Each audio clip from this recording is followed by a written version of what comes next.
Hi, guys, and welcome to today's episode of Queen's Humble Kitchen, where I consider myself a queen, and the rest of you ladies should do the same for yourselves as well. Well, so I'm sure you're wondering, what's going on, Queen? We haven't seen you or heard from you in a couple weeks. But let me be real with you guys. The Queen is not flaky by any means. I love cooking and I love sharing my dishes with you all, but the Queen is human and the Queen has been sick.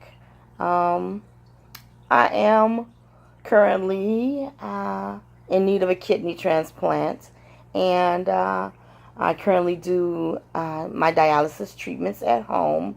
And on my good days, when I'm feeling well, I get up and I go in my kitchen and I whip you guys up something quick and hopefully simple and easy, always delicious.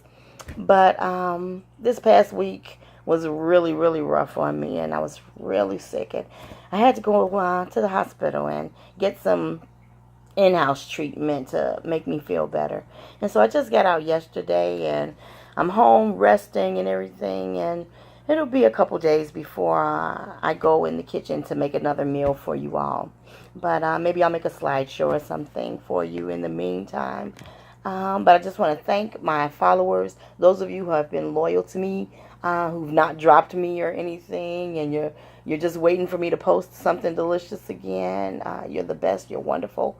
And I just want to encourage somebody out there, because regardless of what your circumstances are, you can make the most of them. You keep encouraging yourself first of all, and then you do the best, whatever it is that you can do. This is one of those, when life gives you lemons, you definitely make yourself some butt kicking lemonade, okay? And you let nothing, no one, nothing, no thing get you down ever. And as soon as I feel better, I'll be back with you guys very soon.